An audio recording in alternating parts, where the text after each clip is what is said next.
अस्सलाम वालेकुम। आज के लेक्चर में हम बात कर लेते हैं एक्सचेंज रेट्स के बारे में, यानी कौन सा एक्सचेंज रेट आप जो है वो यूज़ कर रहे होंगे, एक्सचेंज रेट की टाइप्स कौन कौन सी होती हैं और ये कैसे आप कैलकुलेट कर रहे होंगे।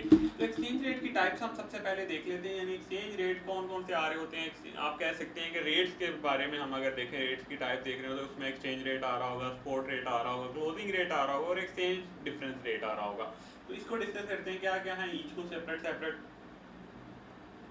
First of all exchange rate, यानी एक्सचेंज रेट क्या होता है, यानी अगर आप कोई फॉरेन करेंसी दे अपनी करेंसी से जो है होम करेंसी से जो है वो कंपेयर कर रहे होते हैं, तो वो आप कहेंगे एक्सचेंज रेट। यानी अगर मैं कहूँ कि आज मैंने यानी जो है $1 लेना है, $1 परचेज करना है, तो आपको कितने वो कहेंगे ठीक है जी आपको $1 परचेज करना है, आपको वो बता रहा होगा कि आपको 234 पाकिस्तानी रुपीज़ जो है वो पे करने पड़े होंगे। तो ये है इसका एक्सचेंज रेट। कहते हैं rate of exchange between two currencies, यानी दो करेंसीज के दरमियान जो रेट ऑफ एक्सचेंज होता है उसे हम एक्सचेंज रेट कह रहे होते हैं। कहते हैं स्पॉट रेट क्या होता है। अब ये टर्मिनोलॉजीज को आपने अच्छी तरह याद रखना है, ये बेसिकली आपके क्वेश्चन में जो है वो प्रॉपर्ली यूज ऑन हो रही होती है IAS 41 के। कहते हैं the exchange rate at the date of the transaction for immediate delivery.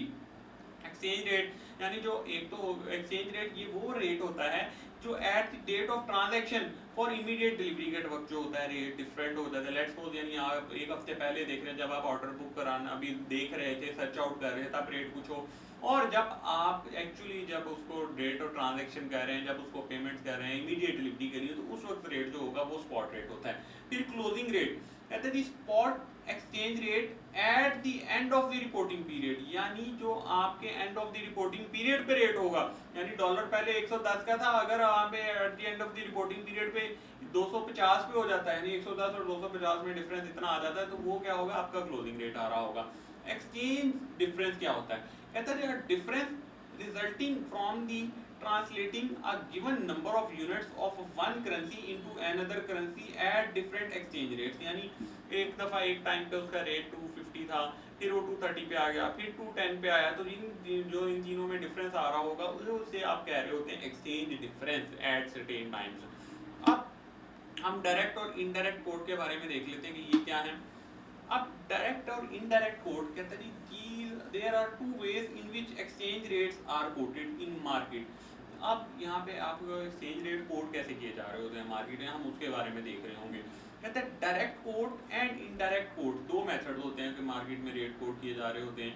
अब कहते हैं पाकिस्तान में नॉर्मली यूज हो रहा होता है direct quote is often used in Pakistan in which variable unit of PKR are quoted for 1 unit of the foreign currency. यानी क्या बता रहा है कि पाकिस्तानी रुपी पाकिस्तानी करेंसी को आप वेरिएबल रखते हैं, और दूसरा यानी आप उसको देख रहे होंगे कि $1 मुझे चाहिए, आपको पाकिस्तानी करेंसी 234 पे करने पड़ेंगे, 235 पे करने पड़ेंगे, जैसे जैसे फ्लक्चुएशन आ रही होती हैं, कम हो जाएगा ज़्यादा हो जाएगा। यानी आपने $1 जो फॉरेन करेंसी होगी उसको आपने फिक्स रखना है, उसको स्टैंडर्ड रख लेना है, और पाकिस्तानी जो करेंसी होगी वो वेरिएबल होती है, वो चेंज होती रहती है।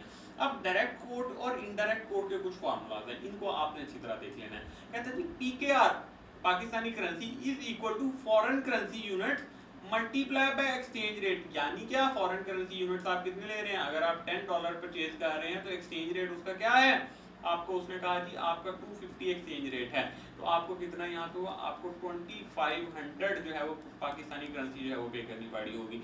फिर आप फॉरेन करेंसी यूनिट देखते हैं कि मैंने 10 फॉरेन करेंसी यूनिट जो है वो परचेज करने हैं, उनका क्या रेट आ रहा होगा, PKR क्या है, और डिवाइडेड बाय आपका उसका R, यानी ये फॉरेन करेंसी यूनिट्स आपको पता चल जाएंगे कि मैंने कितने यूनिट्स परचेज कर सकता हूँ इतने पैसों में। यानी PKR आपने कहा जी 25,000 इतने PKR, और एक्सचेंज रेट आपने कहा जी मेरे पास एक्सचेंज रेट क्या है उस टाइम 250, तो आपको कितने आगे, आपको पता चला जी सिर्फ मैं 10 यूनिट जो है फॉरेन करेंसी के परचेज कर सकता हूँ इतने पैसों में। अब इनडायरेक्ट कोड में क्या होता है कि PKR is equal to foreign currency units divided by exchange rate. यानी फॉरेन करेंसी को अब आप PKR में देख रहे होंगे, यानी फॉरेन करेंसी यूनिट्स आपने देख लिए, इसको डिवाइड करेंगे आप एक्सचेंज रेट से, आपके पास PKR में आ रहा होगा इनडायरेक्ट कोड में। फिर foreign currency units is equal to PKR यानी Pakistani price rate multiply by exchange rate आ रहा होगा, यानी फिर आप मजीद उससे क्या कहने का, यानी मैं दो सिनेरियो समझाता हूँ। एक में होता है कि आप देख रहे होते हैं कि पाकिस्तानी करेंसी $1 के अगेंस्ट हमें पाकिस्तानी करेंसी कितनी पे करनी पड़ रही होती है। फिर आप देख रहे होंगे कि एक पाकिस्तानी रुपये के अगेंस्ट कितने डॉलर पे कर रहे होंगे आपको। ये डायरेक्ट और इनडायरेक्ट कोड होती है। पाकिस्तान में सिर्फ डायरेक्ट आ रहा होगा कि आपको क्या होगा, आप देख रहे होंगे कि $1 के लिए मुझे पाकिस्तानी करेंसी कितनी पे करनी पड़ रही होगी। तो ये थे रेट्स, आपने एक्सचेंज रेट देखा, स्पॉट रेट देखा, एक्सचेंज डिफरेंस देखा, और फिर हमने डायरेक्ट और इनडायरेक्ट कोड को पढ़ लिया।